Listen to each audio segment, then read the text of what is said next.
Fica muito. Boa tarde, boa noite, pessoal. Todos sejam bem-vindos ao nosso 6º episódio do Safe Foodcast. Hoje nós temos como convidado o ilustre Rivelli Nunes, galense atletiquense, qual é o nome que fala com essa coisa? Atleticano. Que vai conversar com a gente sobre marketing, comunicação e futebol, né? Na mesa, hoje, nós temos os nossos alunos de graduação, Bernardo, dá oi, Bernardo. Tudo bom? Boa tarde, boa noite também. Já é noite, boa noite a todos. Matheus, dá um oi aí, Matheus. Boa noite, pessoal, boa noite aí, todo mundo. João Brum. Igor. O Igor, vamos destacar a presença ilustre do Igor. Ele não é nosso aluno da UFRJ, convidado, aluno da Rural, né? Mas ele é um ilustre torcedor do Nova Iguaçu. Brasil. Parabéns, porque, fala... vice-campeão carioca de 2024. Exato, e assim, é muito sofrimento. Fala perto do microfone. A gente não tem calendário assim tanto, né? Mas quando a gente tem calendário, a gente manda ver, né? Então, isso aí.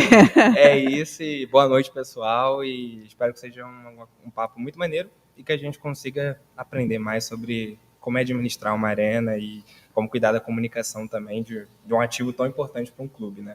Tá bom. Professor Ronan. Boa noite. Professora Valquíria. Boa noite. Atleticana, que bem representada, está quase me picando esse negócio aqui. Mas está aqui fazendo presença conosco essa noite. E antes da gente começar a conversa com o Rivelli, eu queria de novo destacar o objetivo desse processo aqui. Nós estamos num podcast que foi idealizado, né, juntamente com nossos alunos de graduação, como uma das vertentes do projeto Safe Food, Centro de Estudos Integrado sobre Futebol, da UFRJ, registrado, quase virando um projeto de extensão, tá chegando lá, vamos fazer todos os ajustes para resolver isso, e o podcast ele vem com uma intenção de realmente fazer o link da academia com a sociedade, né, que a gente possa...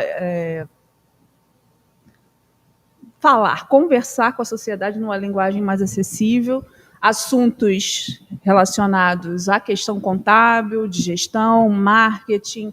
A comunicação não é muito aqui da nossa praia, mas a gente vai conversar com pessoas da comunicação, com repórteres, com tudo o que for de interesse do futebol e que relacione o nosso objeto de estudo aqui. Tá? Então, Rivelli, fala conosco aqui um pouquinho sobre você, se apresenta para a galera aí, faz o seu marketing do livro também, que daqui a pouco a gente começa a fazer as nossas perguntas. Muito obrigada pela sua presença. Seja bem-vindo ao UFRJ também e vamos fazer esse trabalho acontecer. Pessoal. Aê!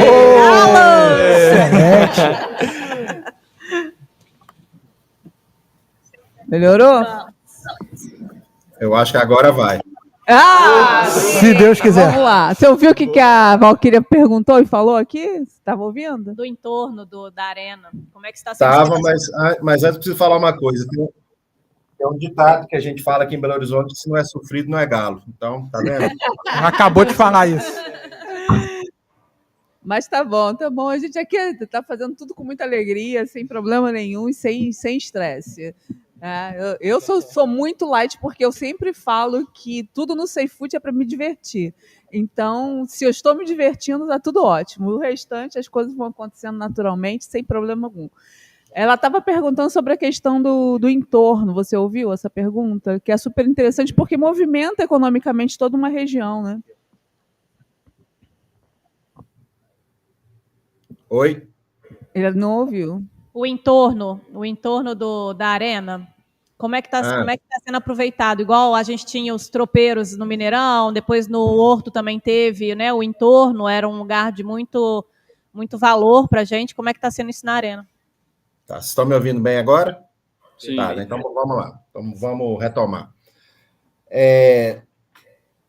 A arena, ela está numa região entre a divisão entre Belo Horizonte e Contagem, que é uma região um pouco carente. É uma classe média baixa, então os jogos de futebol lá na Arena, além de ser uma atração pelo jogo em si, virou uma forma da comunidade ali do entorno ganhar um dinheiro, né? Então tem muito carrinho, tem muita barraquinha de tropeiro. Acho que Belo Horizonte deve ser o único local que você vai para um estádio e almoça, né? Ou no entorno, você tem uma refeição mesmo. Então tá movimentando a economia. Já tem a sua tradição, aquelas barraquinhas que já estão ficando nos mesmos lugares sempre. O torcedor, a Arena tem um ano e 2 meses, 3 meses. Já está entendendo como é que chega, os horários que chegam, já procuram aqueles locais para poder tomar sua cerveja, poder se alimentar. Natural, né? Vai criando a identidade, sim. Tem um grupo de torcedores que fez um movimento muito bacana lá no ano passado, de grafitar os muros do entorno da Arena com imagens de galo, de ídolos, de festa, de torcida, alusões ao Atlético. Isso deu outra cara para o bairro, realmente.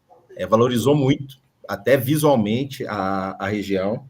Acho que, claro, que um estádio de futebol, evidentemente, que leva um transtorno para uma região que são 40 mil pessoas, né, que não estavam ali, que começam a se dirigir para aquele local. Mas o saldo é extremamente positivo em todos os sentidos. Deixa eu aproveitar essa questão aí dessa mudança, que você falou que a região é de classe média baixa, e óbvio que existe uma relação muito grande, uma intenção do clube, quando ele constrói um estádio, é que o seu torcedor possa estar presente, né? Então, eu tenho duas questões. O Ronan e eu, e um aluno nosso aqui, a gente está publicando um artigo que fala da influência da torcida na receita de bilheteria, né? E a gente fez um trabalho que a gente vai apresentar num congresso agora recente, em dezembro, né? Que trata disso.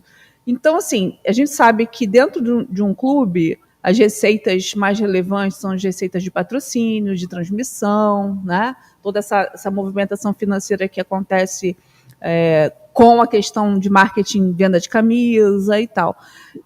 Tendo esse público, existe algum projeto específico de vocês na comunicação da Arena para atender essa população de baixa renda, média renda, né? Classe média baixa?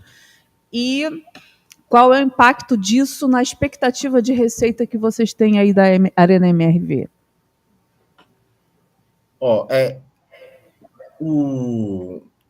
A precificação de ingresso de futebol é uma das coisas mais difíceis de se fazer hoje em dia dentro de um clube. Porque você tem o público que a grande maioria da torcida, que não tem condições financeiras para pagar um preço alto no ingresso, mas você precisa fechar as contas. É uma ilusão achar que o futebol vai ser como era 20, 30 anos atrás, que você colocava ingresso a 10, 15, 5 reais, estava tudo bem. Não é assim mais, porque você não pode ter prejuízo em um estádio. Estádio de futebol é um aparelho muito caro. Mas é claro que em algumas partidas, alguns jogos de menor relevância do Campeonato Mineiro, ou jogos menos importantes do Campeonato Brasileiro, você consegue colocar um preço mais baixo, mais acessível para aquele público que normalmente não tem ido ao estádio. Quando vai acontecer uma final, o preço do ingresso, ele realmente ele é mais elevado. É uma matemática difícil de fechar, sabe? Que você precisa fazer balancear muito bem as coisas e não deixar o grande público também de fora. Mas o Atlético ele tem conseguido, sim, ter uma receita muito boa com o estádio. Ter um estádio de futebol sim, uma grande fonte de renda. Está no orçamento do clube o quanto vai arrecadar por ano com bilheteria. Vou te dar um exemplo do último jogo contra o River Plate. A gente teve uma arrecadação com bilheteria acima de 5 milhões de reais. Foi 5 milhões e 400. Foi a maior arrecadação da Arena desde a inauguração. Sobrou para os cofres do clube mais de 4 milhões. É uma receita que o Atlético não tinha. Um custo interessante, né? Porque aqui no Maracanã, o custo do Maracanã, às vezes, a gente sabe que Flamengo e Fluminense dividem o Maracanã aqui no Rio, e o custo do Maracanã é altíssimo, né? E às vezes não consegue fechar 0-0. É exatamente isso que acontecia com o Atlético aqui no Mineirão. Se o Atlético fosse jogar uma partida, como jogou contra o River, no Mineirão, e tivesse uma renda de 5 milhões, como teve na Arena, dando um exemplo, se o jogo fosse no Mineirão, talvez o Atlético tivesse ficado com 1 milhão desse dinheiro. Porque tem um custo muito grande. Primeiro, porque o Maracanã e o Mineirão são estádios muito grandes. Você precisa de muito mais gente trabalhando para operar um estádio desse tamanho do que uma arena para 45 mil pessoas. O Atlético não fez a arena para 45 mil pessoas porque achou um número legal. É porque fez um estudo de quanto que era a média de público histórica do clube e qual o tamanho ideal do estádio para você não ter um custo tão elevado de operação. E como é um estádio novo, que está com 1 ano e pouco de operação, essa operação vai maturando com o passar do tempo. Nos primeiros jogos do ano passado, a gente tinha um custo de acima de R$1 milhão. R$1,5 milhão, R$1,6 milhão, porque você tinha que colocar mais segurança, você tinha que colocar mais pessoas para fazer a limpeza, e você vai começando a entender o estádio, o custo de um jogo, como foi esse que eu citei do River, na Arena, deve ter ficado em 600, 700 mil reais. Olha isso. Você tem uma receita acima de 5 milhões e tem um custo de operação de 700 mil, e sem contar que você ainda tem, quando o estádio é seu, você lucra com bar, coisa que o Atlético nunca teve esse dinheiro na época de Mineirão. Então, um faturamento importantíssimo no clube, não chega nem perto, claro, do que arrecada com patrocínio de camisa e com direitos de transmissão, mas que o Atlético está sabendo usar muito bem e fazer um caixa bem interessante com esse valor que está arrecadando na Arena.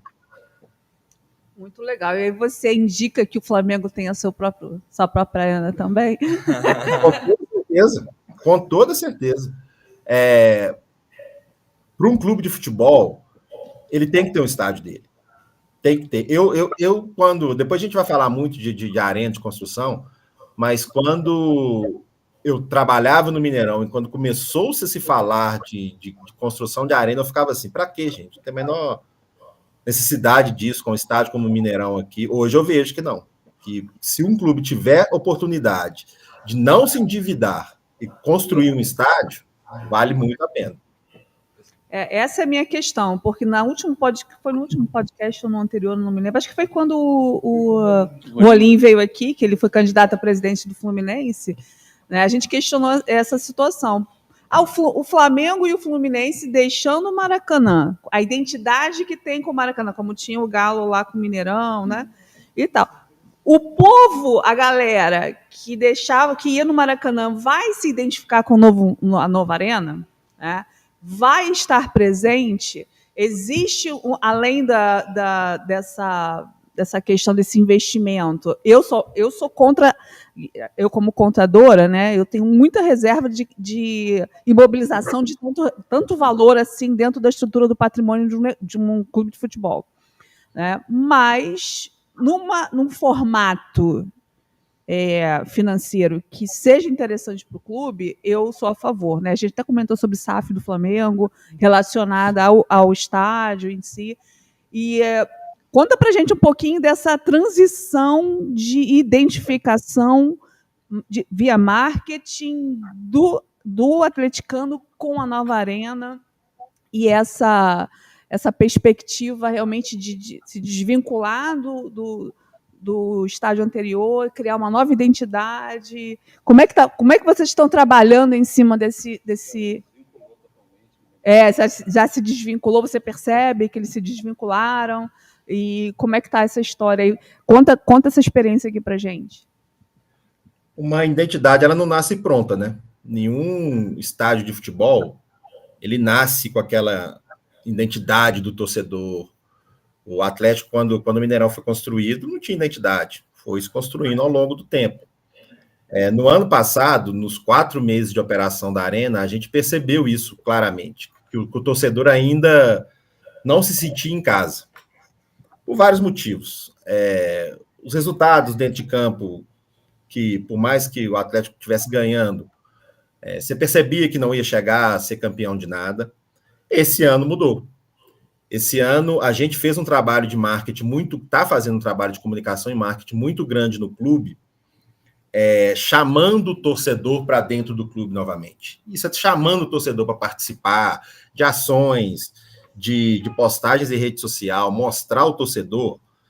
Obviamente, você vai criar essa identidade desse torcedor com a Arena.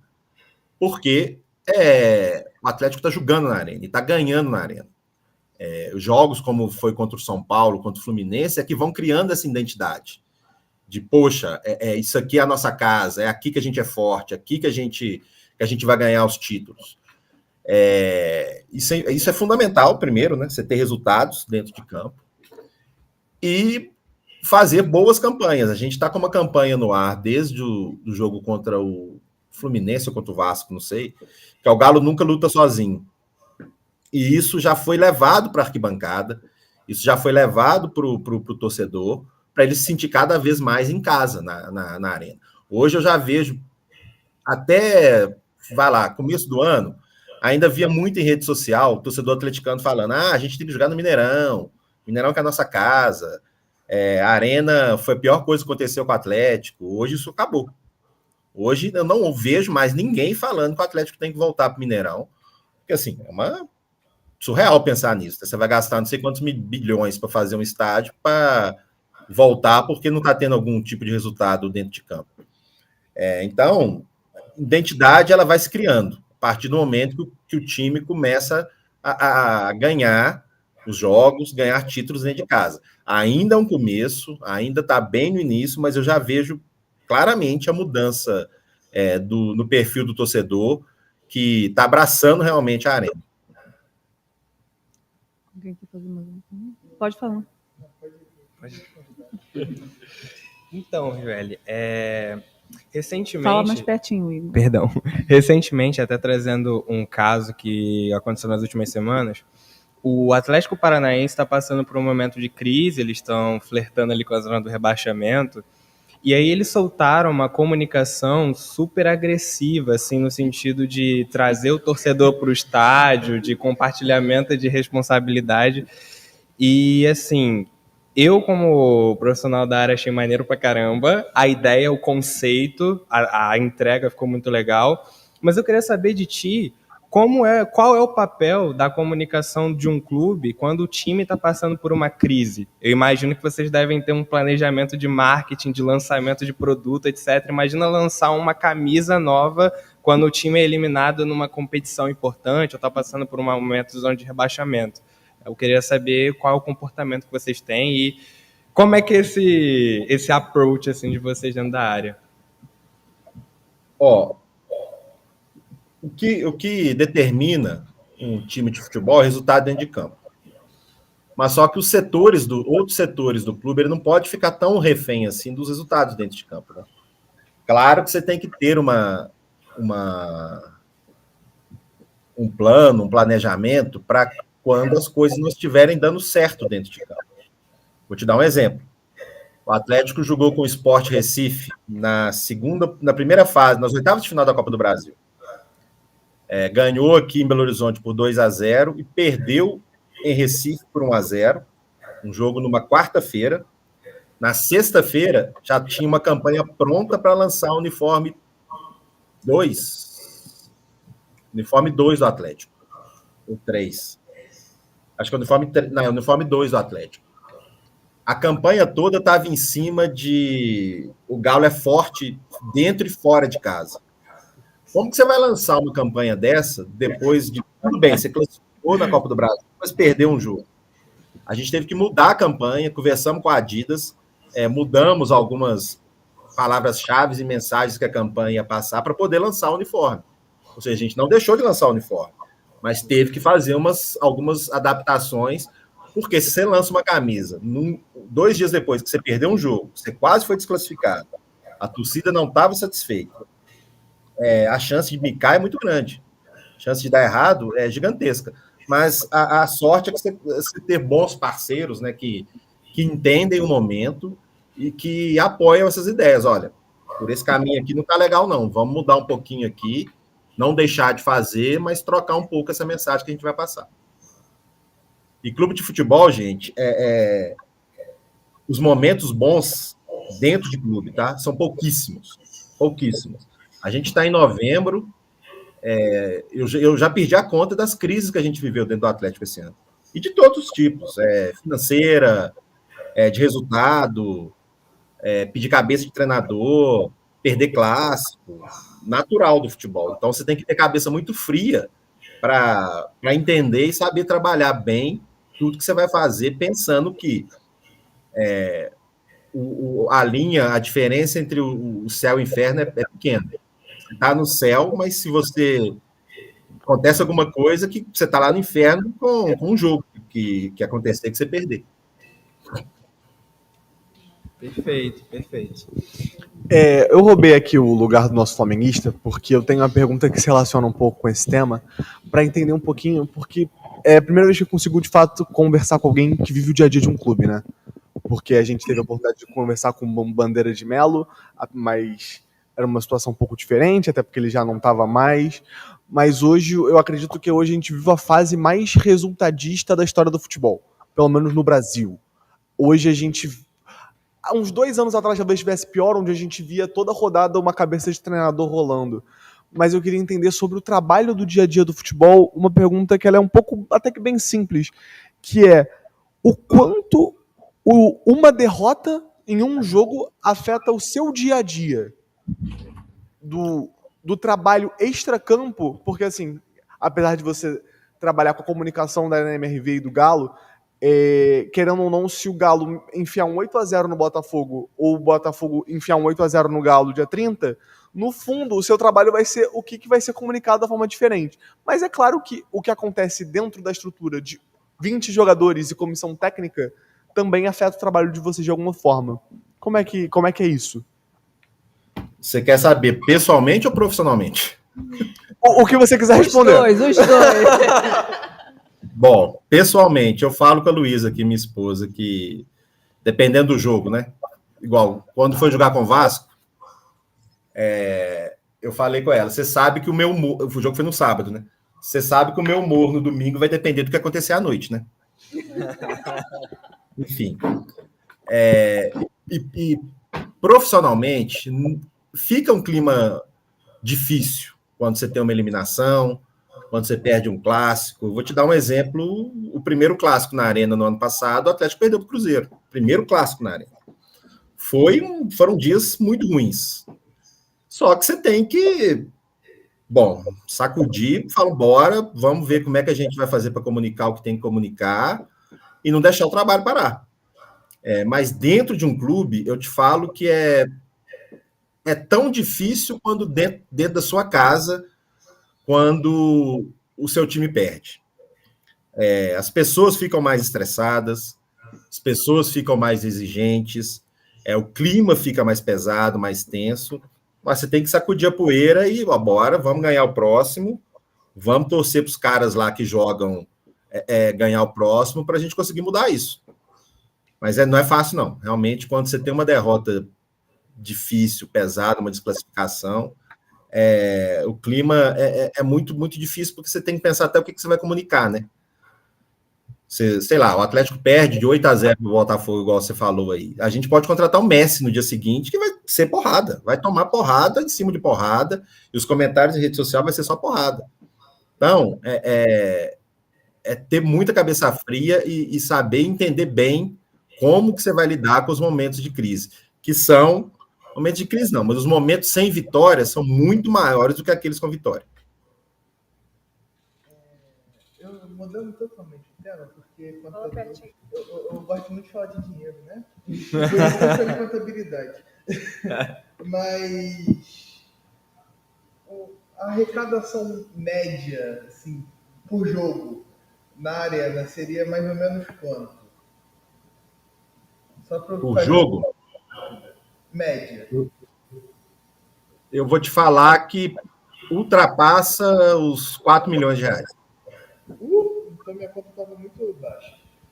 São 40 jogos por ano, mais ou menos? O Atlético esse ano ele vai disputar todas as competições até o final, né? Ele disputou todos os jogos do Mineiro, todos os jogos do Brasileiro, todos da Libertadores, todos da Copa do Brasil. Vão ser 76 jogos, se não estou enganado, no ano. Desses 76, você pode colocar metade em casa. 35 a 40. Então, 4 milhões, são 152 milhões aproximados de receita só vindo da Arena.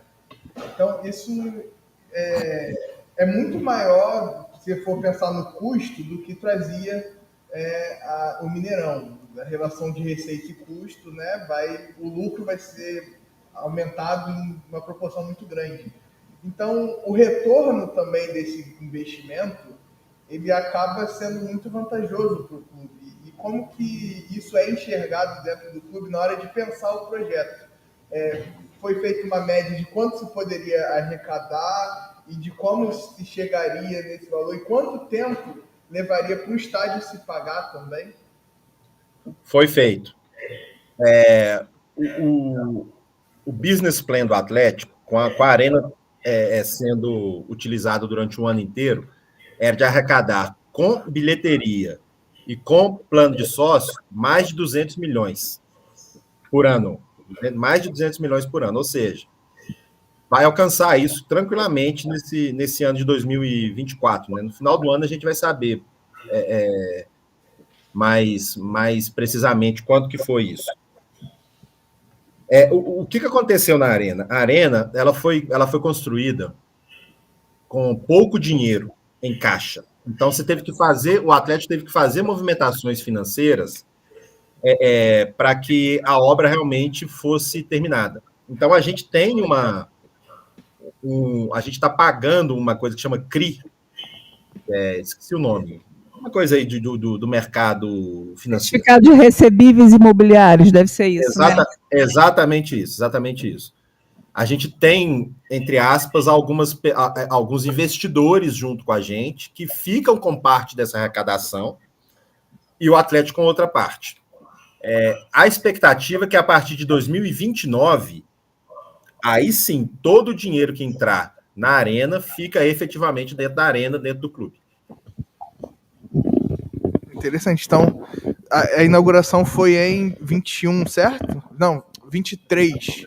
As obras começaram em 23. Então, em 6 anos, já teria o payback e já começaria a ter um retorno do investimento. Isso é super rápido. Para um investimento tão grande que mexe com a emoção e traz mais conforto para o time, porque para de ter que lidar com o Estado para poder mandar seus jogos em casa. Então, o investimento ele vale a pena em todos os âmbitos, aparentemente, né? Se o clube não se endividar, vale muito a pena. O Atlético não se endividou com a Arena. É uma coisa que vai trocando dívida, né? Enfim, vai fazendo várias movimentações aí. Mas o Atlético tem uma receita hoje que não imaginava ter quando jogava no Mineirão. Então, eu acho que a conta que tem que ser feita, a forma de tem que ser vista é isso. Não é quanto que o Atlético está, entre aspas, pagando pela Arena ainda. É quanto que ele está arrecadando que ele não arrecadaria se estivesse jogando no Mineirão. Então, esses 3 milhões e pouco aí que eu te falei, mais ou menos, por jogo, Mineirão seria 600 mil, 700 mil por jogo, se não fosse um jogo muito grande. Um jogo de casa cheia. Então, acho que não tem menor dúvida que o estádio de futebol é um grande investimento no clube. Com certeza. Inclusive, eu queria até puxar esse gancho, queria saber na sua visão, Roberto, que conselho você daria para clubes... O microfone tá ruim, tá? Não tô ouvindo direito. Calma aí, deixa eu trocar aqui. Tá me ouvindo agora, Rivelli? Melhorou bastante. Ok. Eu queria saber, puxando esse ensejo, que conselho você daria para, sei lá, na sua visão, claro, que para um clube que quer construir o seu estádio, precisa construir o seu estádio, porque, por exemplo, temos clubes grandes no Brasil jogando para estádio para 20 mil pessoas, caso do Vasco, caso do Santos, que precisam modernizar os seus estádios, construir as suas arenas para aumentar a arrecadação, enfim, tudo isso aqui que já foi explicado. Que conselho você daria a esses clubes para poder construir esses estádios? O que é preciso, o que não pode fazer, tal, na sua visão? A primeira coisa é ter uma administração séria. Uma administração que entenda do que está fazendo, que consiga viabilizar a construção de um estádio sem acarretar em problemas maiores para o clube. A construção da arena ela só foi possível porque foi feita uma movimentação de criar uma sociedade de propósito específico, uma SPE, que nada mais é do que um fundo que ia administrar a arena totalmente independente do Atlético. Então, todo o dinheiro que entrou, ele não entrava nas contas do Atlético, porque se entrasse na conta do Atlético, tem muita dívida trabalhista, tem dívida com o empresário, esse dinheiro seria, de alguma forma, bloqueado. Então, você tem que saber o que você está... o clube tem que saber o que está fazendo, entender do negócio e fazer uma forma de que o dinheiro vá única e exclusivamente para construção ou reforma do estádio.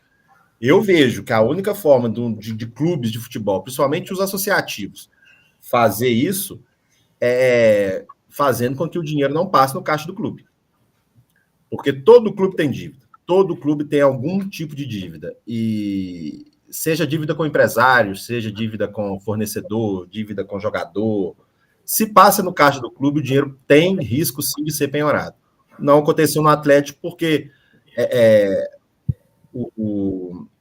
a ideia de construir o estádio foi feita por pessoas muito sérias, por pessoas que entendiam do que estavam fazendo e se blindaram de todas as formas para que isso não acontecesse. Sim, entendi. Obrigado. Conta um pouquinho para a gente da sua experiência durante a construção e que deu resultado nesse seu livro aí.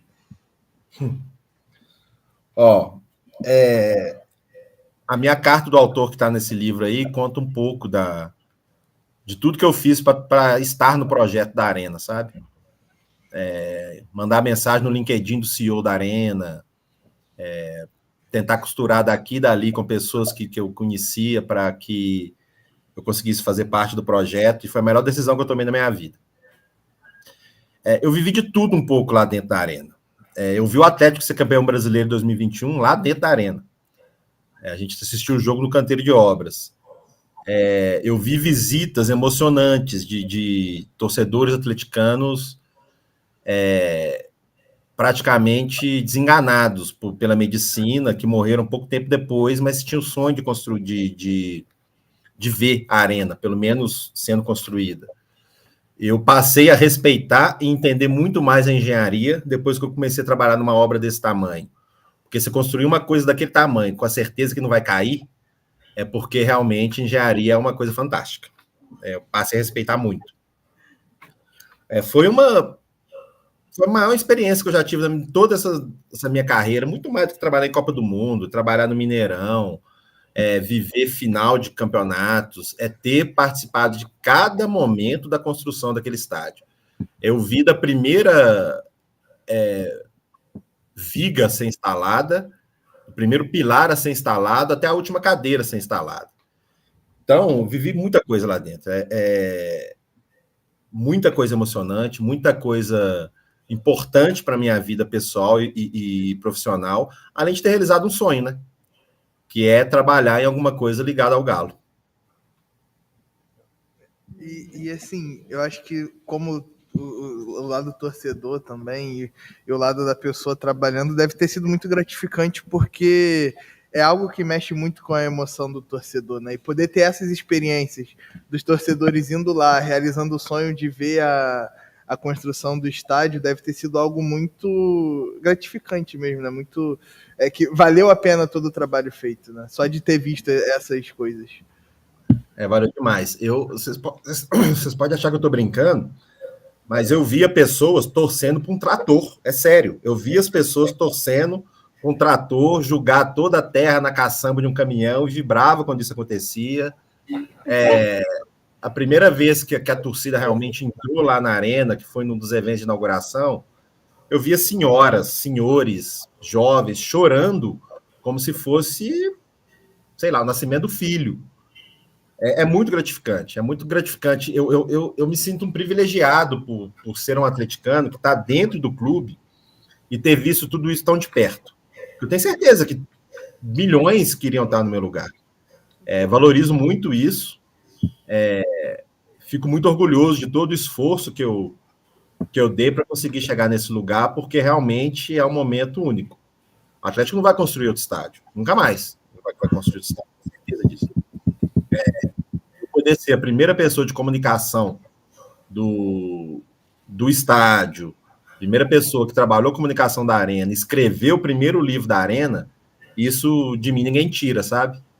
E esse livro aí, o que eu falo com todo mundo que me pergunta, ele é o primeiro.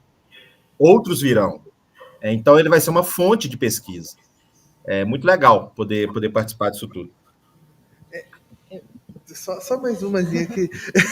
E como torcedor, como é saber que você tá na história do seu time? Nossa, isso não tem preço. Não tem preço. Eu me apresento muito assim, atleticano e jornalista, necessariamente nessa ordem. Porque eu só sou jornalista por causa do Atlético. Falo isso com todo mundo. Quando eu era jovem, tinha meus 15 anos, 14 anos, eu queria ser repórter da Rádio Itatiaia. Eu queria escrever no estado de Minas. Exclusivamente para trabalhar com algo ligado ao Atlético. Então, acho que isso não tem preço.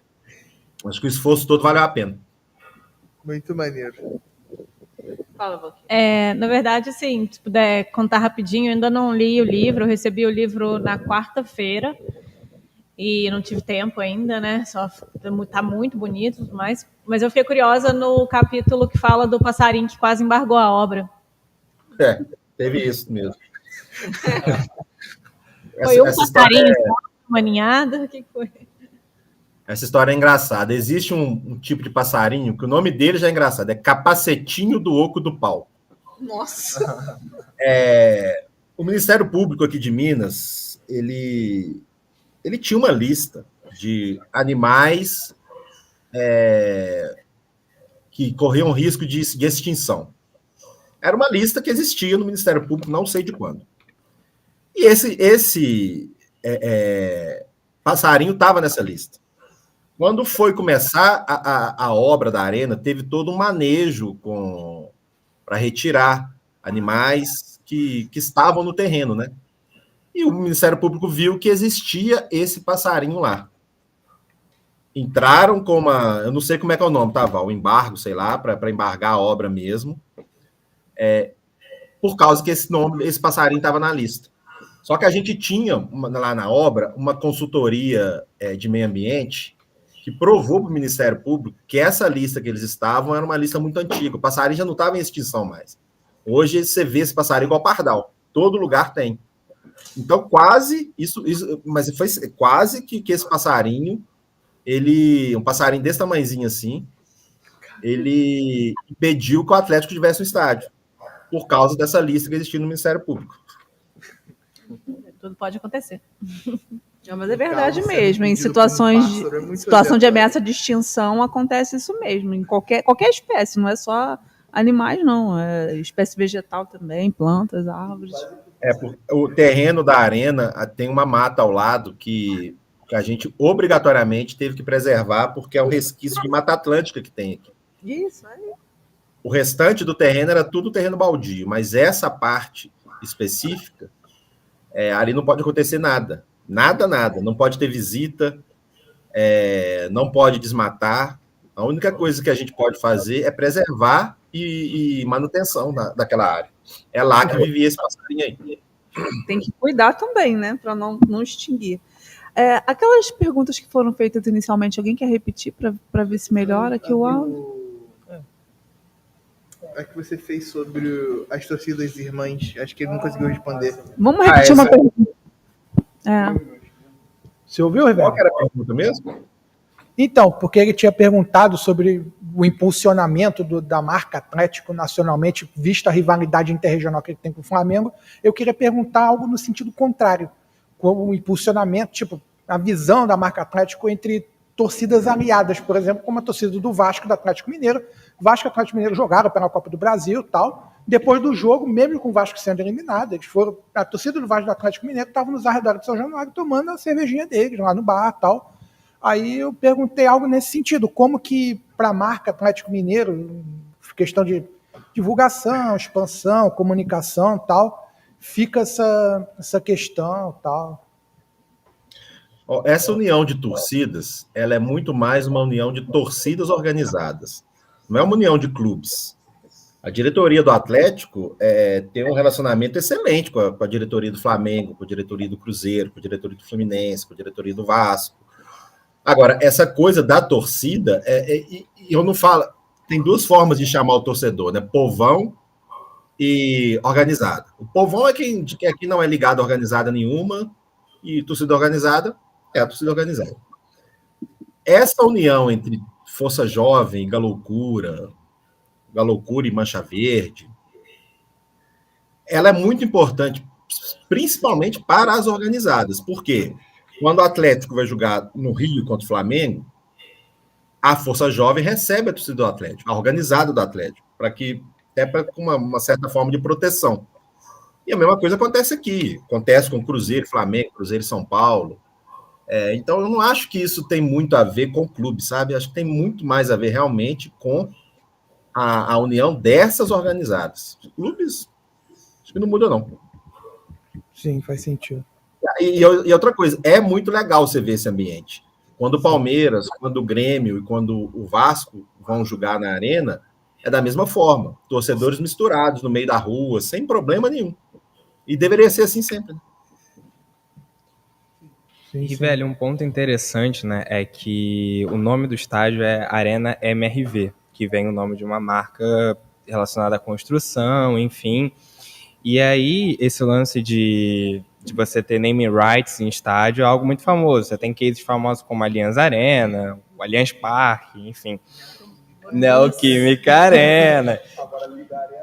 Liga Arena, que são construções de marca que os clubes fazem junto com outras, né, marcas de outros setores, enfim. Como você vê esse papel de unir uma marca de construção com um estádio de futebol e construir valor para a marca, colocar mais e mais dinheiro conforme os contratos forem renovados de name rights, enfim? A história do name rights da Arena, ele é bem curioso, que eu não sei se todo mundo aí sabe, a MRV é uma empresa que foi criada pelo Rubens Menin, que hoje é um dos donos do Atlético. Na época que estava se falando da construção do estádio, que ainda era um projeto, a MRV é uma empresa de capital aberto, tá? Ou seja, ela tem outros sócios, né? Tem ações na bolsa. O Rubens Menin levou para o conselho da MRV que queria colocar dinheiro, comprar o name rights do estádio, colocar dinheiro lá. E ele conseguiu que o conselho de administração aprovasse um valor que foi de 60 milhões, se não estou enganado. E muitos torcedores, em fases ruins do clube, em fases ruins do Atlético, cobram isso. Pô, é um absurdo. A Neoquímica paga não sei quanto para o Corinthians, a Liga paga não sei quanto para o Atlético Paranaense, e o Rubens Menin só conseguiu 60 milhões pelo name rights da Arena. Mas foi justamente por a Arena ser uma empresa, a MRV ser uma empresa de capital aberto. Ele não poderia simplesmente falar, olha, eu vou colocar 500 milhões. Não, tem que ter uma votação no conselho de administração, como se faz em empresas que têm capital na bolsa, né? E eu acho que, falando especificamente da Arena, o ganho para a MRV foi muito grande, porque o torcedor do Atlético, ele não aceita que se fale estádio do Galo, não aceita que fale a Arena do Atlético, é Arena MRV. E o bom de ser um estádio que acabou de ser construído, que ele já nasceu com esse nome. É diferente, se você tentar colocar o nome no Mineirão hoje, não vai pegar. O Morumbi pegou porque era foi um trocadilho muito bom. Morumbis. Agora, se for colocar Morumbi alguma coisa, não ia pegar, não adianta, não pegaria. Então, a Arena já nascer com o nome foi muito importante para o estádio e para a MRV também, que tem um ganho de marca muito grande com isso. E o name rights hoje, ele é muito mais só que dar um nome para o estádio, né? A empresa que dá esse nome pode fazer diversas ativações dentro do estádio, tem outros ganhos de marca para ela do que realmente só dar o nome. Pode ter camarote, pode fazer evento, pode dar nome para outros setores. Então, acho que é um leque muito grande que pode ser explorado pelas marcas. Eu posso estar enganada, tá? Mas como mineira e atleticana, eu acho também que a MRV ela tem uma história com Minas Gerais, com Belo Horizonte, né? Então, eu acho que isso ajuda um pouco também, sabe? Não é uma empresa qualquer que a gente nunca ouviu e tal. Assim, é uma bobagem, tipo, né? Pode ser um detalhe, mas sempre esteve nas nossas camisas. E eu acho que, de certa forma, a minha sensação como atleticana é que, tipo, é menos pior do que se fosse qualquer outra coisa. Pelo menos nós estamos em casa, sabe? Acho que tem um pouco essa ligação também, sabe? O pessoal do Sul sente a mesma coisa com o Banrisul. Banrisul. Eles falam a mesma coisa. Isso é muito interessante, porque a MRV não tem essa força aqui, né? Uhum. Patrocinou o Flamengo durante muitos anos, mas Sim. nem lembra que foi um dos patrocinadores. E a gente não, a gente viu crescer. Eu cresci em Belo Horizonte vendo MRV, né? Uhum. Então, antes de estar relacionado ao Galo, a MRV já fazia parte da gente. Sim. A MRV está no Atlético como patrocinador de camisa desde 2006, se não estou enganado. Ou seja, vai fazer 20 anos, né? E patrocinou diversos outros clubes. Patrocinou o Vasco, patrocinou o Flamengo, patrocinou times do Nordeste. Acho que patrocinou times em São Paulo também. Mas o único que ela realmente ficou foi no Atlético, porque os donos são atleticanos. Não tem um empresário flamenguista para dar dinheiro assim. O Atlético Os é muito flamenguistas doido. tudo com o bolso fechado, ninguém bota um dinheirinho no time. Pô, não Mais que seja alguma- ruim, mas podia botar mais um dinheiro, né? Mais alguma questão que vocês tenham para ele? Minha questão foi respondida de rebote. Várias vezes. Você, Igor, que é o marqueteiro aqui da galera, Eu ia fazer uma pergunta. fala mas mais aí- perto do microfone. Perdão. Mas pelo âmbito profissional, tu falou da tua jornada, enfim, achei muito maneiro. Que dica você tem, cara, para quem tá nessa área de marketing, que gosta de esportes? Eu queria trabalhar no meu time no Nova Iguaçu. Porque eu sou apaixonado e, assim... Bom, eu vou fazer um match de duas perguntas aqui que elas se comunicam de certa forma, mas que caminho você daria para quem quer entrar nessa área, trabalhar com futebol? E outro ponto, eu sinto que a experiência, pelo menos no meu clube, é muito fraca quanto à experiência do torcedor, que é até o pessoal de contabilidade sabe muito bem, é o ativo intangível mais importante do clube.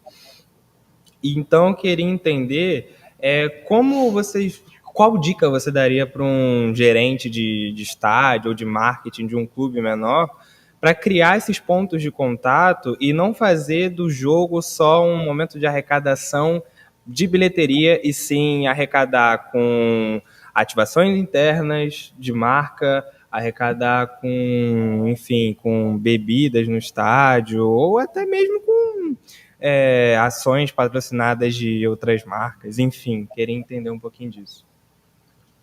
Primeiro, para trabalhar na sua área, corre atrás. Corra, isso aí, acho que todo mundo fala isso, né? Mas você tem que ser visto.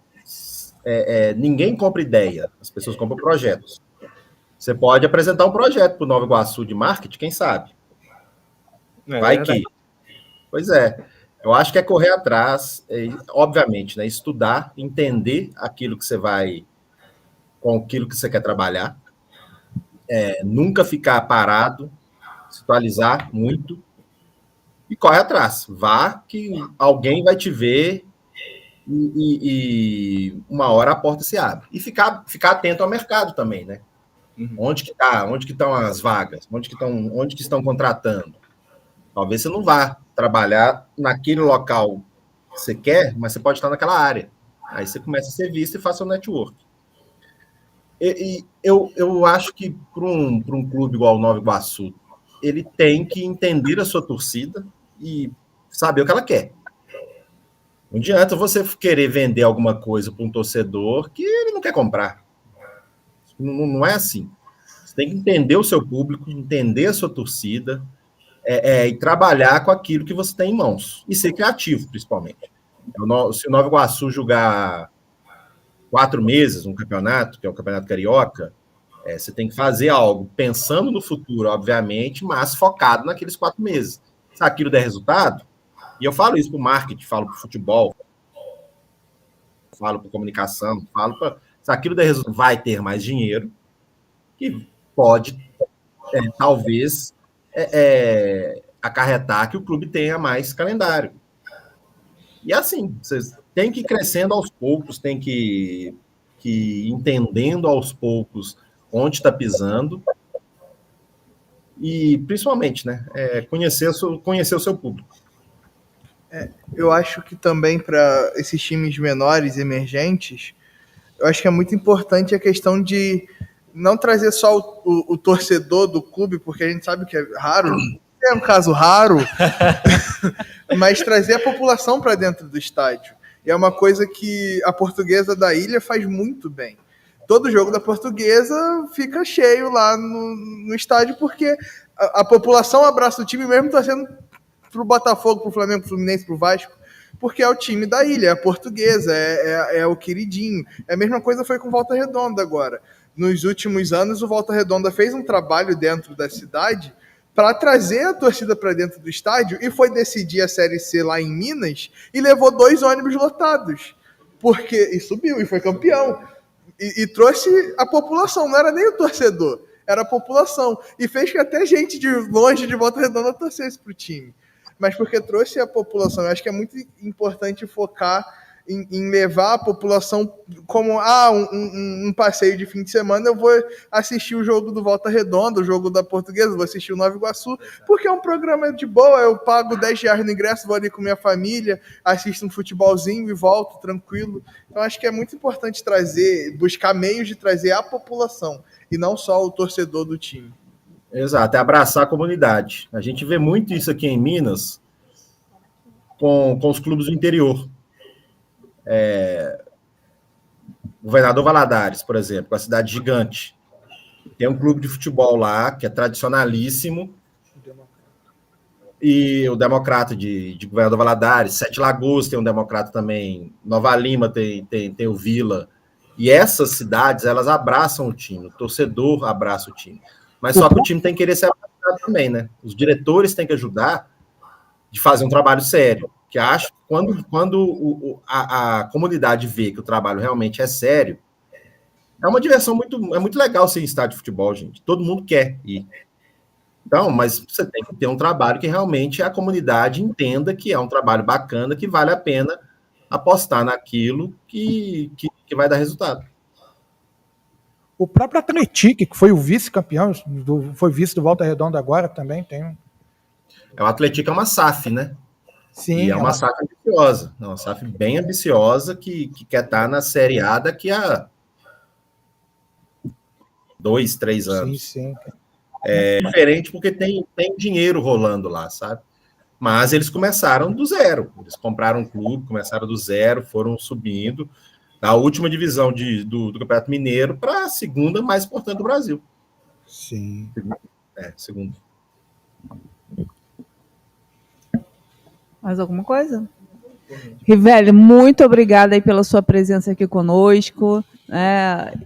Eu gostaria de saber se as portas da Arena MRV estão abertas para a nossa pesquisa, porque nós somos pesquisadores aqui e provavelmente faremos pesquisa em campo, né? Pesquisas experimentais e tal, porque todo contato que a gente faz, a gente quer saber se a porta fica aberta, né?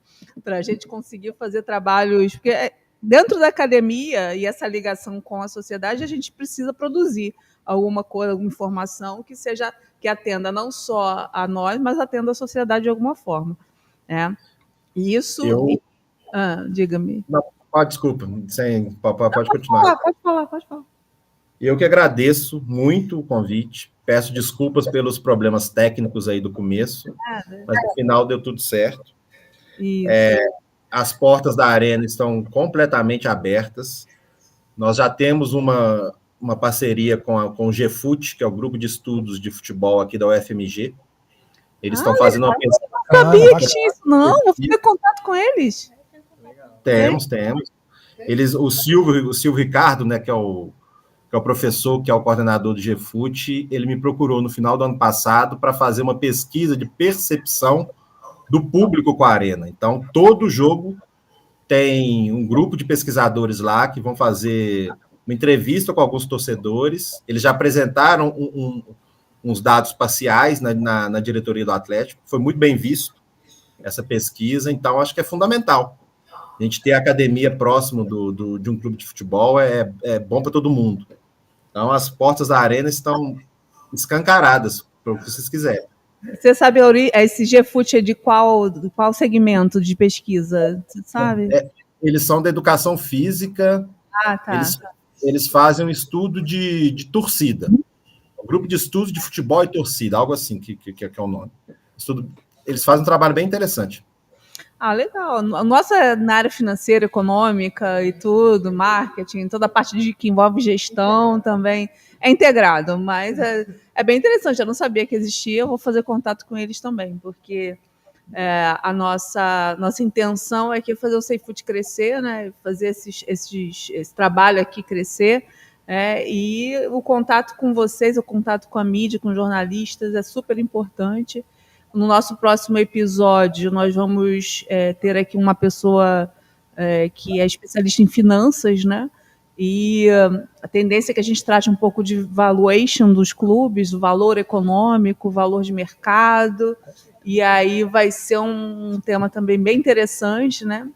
Porque a partir desse movimento que a gente tem de safização das entidades associativas, o valuation é um instrumento extremamente importante para estabelecer esse valor de mercado para negociação.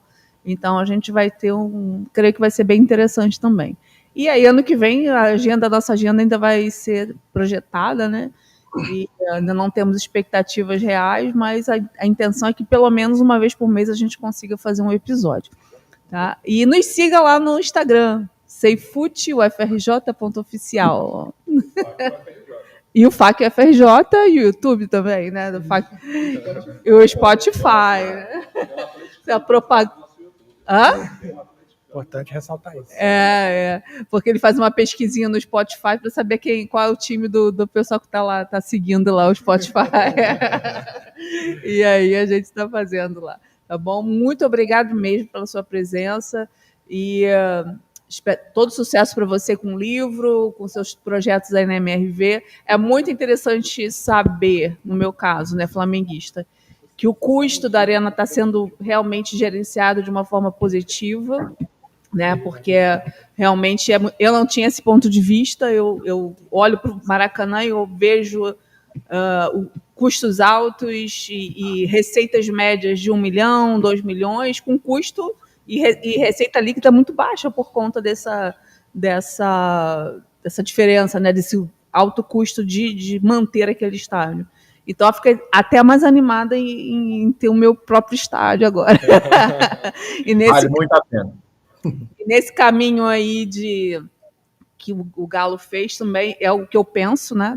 Eu não creio que seria uma coisa interessante o clube se endividar para colocar no seu próprio ativo um estádio, mas nesse caminho aí eu acredito que é um caminho bem, bem interessante, de muito sucesso mesmo. Tá bom? Mas, sucessos à parte, eu sinto muito que a gente vai ganhar aí o final da Copa do Brasil. Na Arena MRV. Mas não vai mesmo. Vamos ganhar na Arena MRV. O Galo vai bicar. Só não sabemos quem nessa mesa, mas vai bicar. Os dois. Aí nós vamos ser campeão carioca. Ganhou do Vasco, do Flamengo, do Fluminense, do Botafogo. Verdade. O campeão carioca é o Juventude. Muito obrigada, gente. Obrigada a todos aqui presentes, o pessoal que estava assistindo aí online. Desculpa aí os problemas técnicos, mas muito obrigada por todos aí, pela presença de todos, tá bom?